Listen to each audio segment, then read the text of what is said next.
Fala galera, meu nome é Alexandre, eu sou estudante de medicina e hoje eu vou falar para vocês como eu estou estudando para a prova de residência sem gastar um centavo.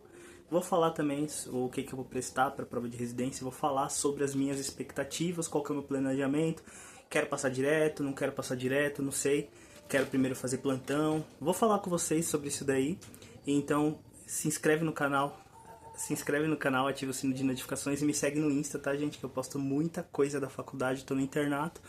Vou começar meu rodízio de atenção primária na quarta-feira, então aproveitei esse tempinho para gravar esse vídeo para vocês e é nóis, vamos conversar daqui a pouco.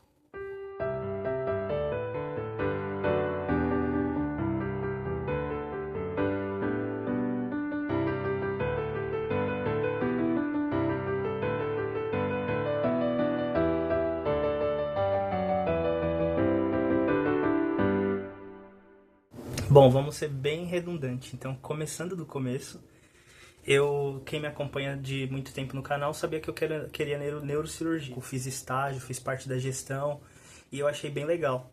Mas a residência não me agradou muito. Depois que eu fui pesquisar, depois que eu fui atrás dos atributos, eu fui atrás de um monte de coisa, eu não me interessei muito assim, não achei muito legal. E pensando ali também vi que não seria uma boa pra mim.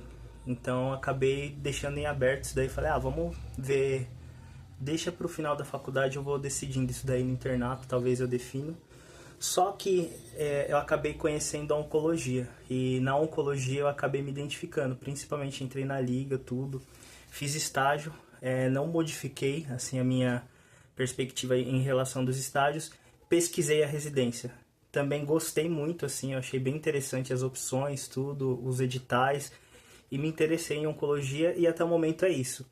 Rodei pediatria, gostei muito de pediatria agora no internato, mas continuo querendo onco. Então, assim, o meu R1 eu ainda não consegui cravar que vai ser cirurgia geral para ser o meu R1 para depois prestar lá oncologia, tá, gente? Que é o R+. E também gosto muito da parte clínica, então ainda vou deixar para passar para rodar o estágio de clínica médica, que eu vou rodar semestre que vem. E também o de cirurgia eu vou rodar agora. Então agora eu vou ter uma noção de cirurgia geral para ver direitinho, né, o campo, os estágios, tudo. E vamos ver. Aí talvez eu tenha uma definição disso daí até o final desse semestre. Mas o ponto de convergência é isso, tá, gente? Que é a oncologia. Vou dar uma sugestão para vocês aí aproveitar. Quem ainda, assim, quem quer saber de trajetória, etc. Como que eu faço? Eu tenho que, o que que é bom pro meu currículo? Porque todo mundo fica naquela, tem que fazer iniciação científica, tem que fazer isso, aquilo. Mas isso, gente, é critério de desempate. Você pode ter várias contribuições que não ou te obriga a fazer, por exemplo, uma iniciação científica. Então, assim, o que vai fazer você passar mesmo, não tem pra onde correr. Você pode ser o cara que fez um monte de coisa ali na faculdade extracurricular. O que vai fazer você passar é a prova de residência. Você ir bem na prova, você passar do corte. E assim, é uma coisa que eu vejo muito, assim, o pessoal que entra fica bitolado, já chegaram, perguntaram pra mim isso tudo. Meu, você tem que ir bem na prova, gente. Você tem que, claro, ser um bom acadêmico, você tem que participar de congresso, tem que participar disso, tem que fazer alguma publicação, é interessante, isso, aquilo. Também ter alguma vinculação com a parte científica. Mas não tem pra onde escapar, você tem que passar do corte. Então, é uma coisa que eu oriento muito, assim, pessoal que tem um pouco de dúvida, etc. Claro, se você quiser neurocirurgia, os caras eles batem quase. É uma FUVEST da. É uma FUVEST da medicina, tá, gente? Porque o pessoal eles pontuam muito neurocirurgia. Pode pesquisar depois. Então acaba que toda a outra parte, né, curricular acaba contribuindo bastante para desempatar, né? Porque o pessoal fica muito empatado assim. Mas, gente, uma coisa que eu recomendo muito pensando nisso é profissional que vocês têm interesse em seguir a especialidade, algum profissional de referência, tenha um profissional referência assim para vocês acompanhar e para ver mais ou menos o que ele fez para ele fazer a residência, onde ele fez, o que ele fez de pré-requisito, para você não chegar e perguntar para esse cara, o que você fez daí e tal. Às vezes vocês vão tomar um vácuo lá no Instagram. O negócio é vocês digitar o nome dele completo no Google e colocar lá o nome completo acompanhado de Lattes, que é o currículo deles. Aí se você achar o currículo deles, perfeito. Porque no currículo desses profissionais, eles colocam a trajetória toda lá. Então você vê onde ele fez medicina, você vê quais atividades extracurriculares que ele fez, você vê, sei lá, qual R1 que ele fez, depois vocês veem o R+, que ele fez, que é a especialidade, onde que ele fez, né?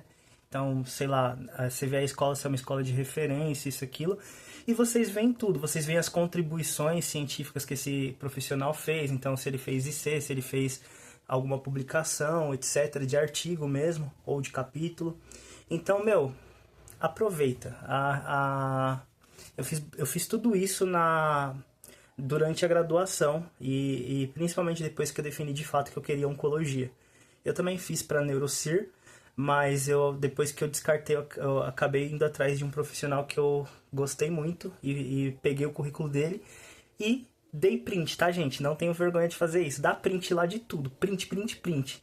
E salva isso daí, porque quando vocês estiverem no internato, que nem eu, vocês vão ter que começar a montar o currículo de vocês. Eu montei o meu currículo no ciclo básico, mas eu não completei nada ali. Tipo, tá bem vago ali, tá faltando um monte de coisa que eu fiz.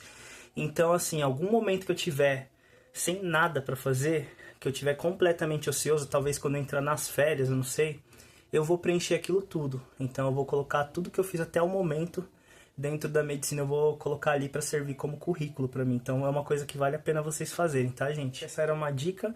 Então agora vamos focar, vamos pro eixo central do vídeo, que é falar como que eu vou fazer, como que eu estou, aliás, fazendo para estudar para residência sem gastar um centavo. Primeiro que eu não vou mencionar os cursinhos, tá? Então vocês vão encontrar para residência médica cursinho que varia dos 15 mil até os 50 ou 40 mil. E eu não tenho dinheiro para fazer isso não, tá, gente? E também não tenho tempo para trabalhar para esses cursinhos para conseguir uma bolsa. Não sei como funciona isso daí, também nem fui atrás porque para mim não interessa. Vou na tradicional mesmo, que é estudar na raça ali e já era, tá? Consegui alguns materiais, principalmente banca de questões de alguns cursinhos aí, eu não vou comentar, tá? E isso pra mim já foi o mais que o suficiente, porque quem estudou pro vestibular, isso aquilo, sabe que o que importa é você treinar a questão e você treinar a prova. Consegui banca de questão, consegui provas de residência, tanto recentes como as mais antigas, né? E consegui também aplicativo para treinar a performance, né? Para saber como é que eu tô, tudo na faixa. Então, assim, pra mim o que importa é isso. O conteúdo de uma coisa ou outra, vocês vão encontrar algumas escolas que fazem cursinho preparatório no próprio YouTube que disponibilizam uma sugestão que eu deixo, tá, gente?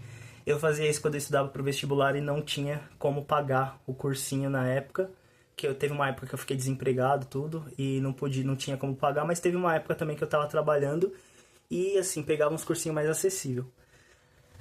Mas vocês encontram no YouTube desses cursinhos alguns vídeos preparatórios, por exemplo, aulão de revisão para prova tal, ou então aulão de revisão de, sei lá, de clínica médica, aulão de revisão de pediatria, ou então explora algum tema específico e faz um aulão lá. Aulão de puericultura, tipo, tem essas coisas. E vocês encontram uma aula perfeita, gente, porque ali ele dá o que importa e ele dá a conduta, ele dá tudo que é mais atual ali, pra vocês dar aquela lapidada. E eu não tô falando que eu faço isso pra tudo, tá, gente? Porque tem assuntos que eu tive já na faculdade e que eu tenho bastante domínio. Então, pra que eu vou ver um aulão daquilo se eu sei fazer? Então, é só pegar a prova ou pegar o assunto nichado ali, separado por conteúdo, que eu consegui bancar disso também, e você vai lá e faz daqueles assuntos, sei lá, pediatria, vamos lá fazer questões de tu. Vou lá, faço questões de tu. Pediatria, vou fazer questões de, sei lá, fazer as questões de puericultura. Vou lá e coloco, GO, vamos colocar lá um tema de GO. E vou lá e faço as questões. Se dentre esses assuntos tem alguma coisa que eu tenha dificuldade, eu vou atrás da aula. Ou não tem aula lá, mas é assim, sempre tem, tá, gente? Sempre tem. Mas beleza, vamos supor que não tem aula. Vou atrás de um material ali e tal, tem resumos, tem um monte de coisa. Dou uma estudadinha ali rápido, foco pra prova, porque você vai aprender com questão. Você vai aprender com questão, gente, não adianta. Lembra lá do vestibular, lá que vocês estudavam? Ah, assisti o dia inteiro aula, chegou. Teve uma época que eu treinava muito mais focado em aula. E não ia bem nas provas, mas quando eu comecei a treinar por questão, aí a minha nota começou a subir. É isso, tá, gente? Então, você tem que treinar questão, você tem que treinar a prova antiga. Principalmente das bancas que você quer prestar. Então, é a mesma coisa aqui na residência, tá, gente? Você tem que se preparar dessa forma, você tem que saber fazer questão, mesmo que você tenha formação médica, você tem que saber fazer questão, não adianta, não tem pra onde correr, que é isso que vai fazer vocês passar, tá? E é basicamente isso, então vou lá, se precisar de conteúdo, etc, vou, assisto a aula ou no canal do cursinho no YouTube, ou então vejo algum material que eu tenho, tanto resumo como alguma coisa, sei lá, flashcard, alguma coisa que auxilie ali na hora e parto para a questão, é isso que tem que fazer. Eu comecei a estudar para residência, no clínico eu comecei a me habituar. O que eu estou dizendo? Eu consegui algumas bancas, alguns bancos de questões no clínico. Só que o que eu fazia? Eu não me obrigava a fazer, tem que fazer tantas questões, não, porque era clínico, tá, gente? Eu tava numa outra pegada. Agora que eu comecei a intensificar mais. Então, no clínico, eu aproveitava, via alguma coisa específica lá de GO, alguma coisa disso ou daquilo. E eu ia lá e resolvia algumas questões para treinar para a prova. Porque a nossa prova da faculdade, ela tem um formato muito parecido com bancas de questões... Com bancas, né, que fazem questões para residência médica. Então, a pegada das questões da minha faculdade é bem parecida. E eu acho muito bom isso daí, porque acabou trabalhando muita coisa que hoje eu uso, assim. Tem ainda a malícia que a gente pega quando a gente estuda para o vestibular para resolver questões quando você não tem domínio de algum assunto, para que você consiga acertar mesmo não tendo domínio, mas também tem coisas que a gente pega dentro da faculdade e raciocínio que você pega dentro da faculdade resolvendo as questões da faculdade se ela faz questões parecidas com o que cai na prova de residência. Felizmente a minha faz. Então no clínico eu fiz isso, eu meio que fragmentei, eu não falava, não tenho obrigação de fazer questões. Agora, no internato eu tenho a obrigação de fazer questões, então todo dia eu faço questões, só que eu não consigo, assim, eu sei que tem um monte de gente que segue, vou seguir roteiro disso, vou seguir roteiro de tal cursinho, mesmo não fazendo cursinho, eu consegui o roteiro, vou seguir aquilo e já era. Gente, você tá lá rodando pediatria e você vai lá fazer questão de geriatria? Eu, pelo menos, acho muito improdutivo isso daí. Eu tenho, assim, tem muitos exemplos e muita gente que faz isso daí, eu parabenizo para quem consegue, mas eu não consigo. Por quê? Porque eu quero ir bem nos meus estágios, então eu quero estudar para residência, mas eu não quero deixar os meus estágios de mão. Então eu tenho muita coisa para pegar agora e eu peguei muita coisa, por exemplo, rodando pediatria. E o que eu faço para conciliar isso? Eu faço, por exemplo, eu rodei pediatria, vou só fazer questões de pediatria. Então os assuntos que mais caem, vou treinar só pediatria. Não vou estudar ginecologia, não vou estudar isso, não vou estudar aquilo, até porque os rodízios que eu faço, eles estão de acordo com os eixos principais das provas de residência. Então, rodei pediatria, ótimo, fiz tudo que eu podia fazer de questões de pediatria, ótimo, encerrou ali por enquanto. Agora eu vou rodar atenção primária, vou pegar tudo que é de atenção primária e vou destruir, sentar pau em questão. Vou destruir questão, gente, então é isso, é treinar voltado para o que eu estou fazendo. Até porque, gente, quando você roda uma especialidade, que nem eu rodei pediatria, eu tava direto na SBP estudando um monte de coisa, tava direto indo para livro mesmo, ou indo para aula desses cursinhos que eu falei para vocês no YouTube lá, tem muita aula boa no YouTube, tá? E ir atrás disso, ir atrás de conteúdo, ir atrás de me atualizar, ir atrás de estudar, ir atrás de um monte de coisa e fazer a questão disso. E, funcionou. Eu vou ser bem sincero com vocês. Funcionou comigo, fazendo dessa forma. E não é, Alexandre, você tá trazendo um método, não. Eu só tomei essa decisão, eu ia estudar de outra forma, tá? Pra esse ano do internato, que eu comecei, né? Eu ia estudar de outra forma. Eu ia estudar que nem boa parte que eu vejo tá fazendo. Que é seguir o cronograma de um cursinho e já era. Fiz o primeiro teste disso daí, não deu certo. Comecei a bombar, comecei a não acompanhar, só que isso daí antes do internato começar, tá, gente? Que eu comecei bem, por exemplo, meu internato começou em fevereiro, e eu comecei pra ver se eu me acostumava meados de janeiro ali, pra ver se dava certo comigo. Não deu certo. Não deu, não consegui, não foi produtivo. Então achei melhor fazer dessa forma. Por quê? Porque eu otimizaria tanto os meus estágios como também a aplicação disso. E por que que eu fiz isso? Porque eu vi o depoimento de uma residente em oncologia.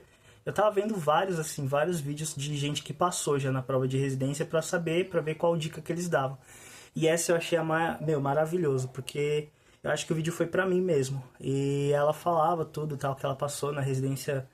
Primeiro ela tá fazendo residência de oncologia clínica. E então ela tinha que o R1 dela ia ser clínica médica. Então para ela entrar primeiro, ela tinha que estudar para clínica médica e depois passou ali, terminou clínica médica e ia lá e prestava onco. E ela disse que não queria perder, ela não queria perder os estágios dela, que quando ela começou a estudar também foi no internato. Então ela fez dessa forma, ela adaptou o cronograma dela focando no que ela estava rodando, porque os eixos os rodízios dela eram os mesmos eixos também da prova de residência. Então você ia lá, clínica médica, cirurgia, pediatria, atenção básica. Então era isso, tá, gente? Então ela aproveitou dessa forma que eu tô fazendo agora também. E, eu acho que aquele vídeo era pra mim. Então eu vi esse vídeo, eu vi o depoimento dela, eu vi que funcionou. Eu vi que ela foi bem no internato, eu vi que ela foi bem na prova. Então, assim, é uma referência. Então eu vi que funcionava e falei, vou usar isso. E usei e tá funcionando e tô me sentindo bem à vontade porque consegui passar, tipo, a gente tem a parte prática e tem também a parte que é você estar presente, você atender, você fazer um monte de coisa lá e você também ter a parte teórica, né? Você também é avaliado de forma teórica. E a gente teve uma prova e uma prova com uma pegada parecida também de residência. E eu consegui passar de boas, não tive sofrimento. Fiquei com medo pra caramba, mas deu pra passar numa boa.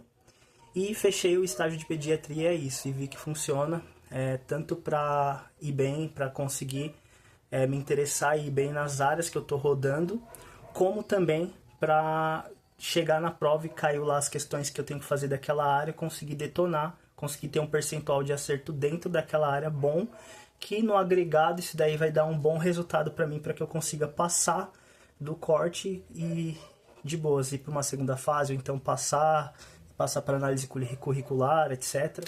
Vocês podem fazer como vocês quiserem, tá, gente? Esse é o método que eu resolvi seguir, é o método que tá dando certo comigo. Eu tentei de outra forma, vi que não funcionava, não estava sendo produtivo e pesquisei, fui atrás de informações como que eu poderia otimizar isso e felizmente eu caí nesse vídeo que eu falei para vocês e por coincidência ela também agora ela tá em R+ de oncologia, né? Então ela tá na parte da oncologia clínica. Achei muito bom, o vídeo me motivou bastante e ao mesmo tempo ele enriqueceu porque ele trouxe uma metodologia que eu não tinha avaliado, não tinha parado para pensar. E comigo tá funcionando. E só não falei pra vocês os planos que eu tenho, né? Eu vou me formar em 2026, ano que vem. Novembro, mais ou menos, ali de 2026. Só que tem um porém. Se eu conseguir passar direto no final do ano de 2026, ótimo. Vou dar um jeito pra conseguir conciliar. Porque eu preciso dar alguns plantões. Então, assim... Talvez eu vou avaliar alguma situação em que eu consiga fazer a residência e também fazer plantões. Então, se eu conseguir passar no final de 2026, está ótimo. Se eu não conseguir passar, tranquilo, numa boa. Porque aí 2027 eu tiro, faço os meus plantões, organizo minha vida, consigo estudar melhor, tranquilo, e também aplico bastante coisa ali que eu estiver fazendo. Então, eu faço plantão, organizo minha vida, que a minha vida tá uma zona. E final de 2027 eu presto pra passar. Mas só que, gente, essa é a minha margem que eu tô dando, tá? Até final de 2027. Eu não sei porquê, a impressão que eu tenho é que eu consigo passar em 2026, no final. Mas se eu não conseguir, não vai ser o fim do mundo, tá, gente? Então eu já tenho um plano já, pra caso isso não aconteça, pra prestar também no final de 2027. Até porque, pra mim, se fosse colocar no papel... Seria muito mais interessante 2027 eu tirar para fazer isso mesmo, quer fazer meus plantões, organizar minha vida financeira, organizar a minha estrutura mesmo, porque eu preciso dar uma organizada nessa parte, até porque se você for comparar o que você tira no agregado de plantões com o que você vai tirar mensal na residência, é bem compatível. Então, assim, mesmo que eu passe no final de 2026, que é quando eu me formo, eu preciso dar um jeito de fazer plantões, nem que seja plantão de final de semana, para conseguir organizar a minha vida financeira. E quando vocês entrarem na faculdade, vocês vão ver que tem isso, tá, gente? No início ali vocês estão, assim, que nem eu, meio bobinhos, assim, não sabem muito como funciona tudo isso. Lá o ciclo básico tá ali para pegar conteúdo, se entupir de conteúdo, e no clínico vocês vão sofisticar e vocês começam a pensar em algumas coisas, vocês começam a ter um pouco mais de perspectiva em algumas outras áreas. E quando chega no internato, abre a mente de vocês. Então, assim, tem que organizar a vida, tá, gente, de vocês também. E é isso, tá, que eu queria trazer pra vocês. Espero que dê tudo certo. É nóis. Sucesso. Espero que o vídeo tenha sido útil pra vocês. Abraços. Vou trazer mais. Tchau.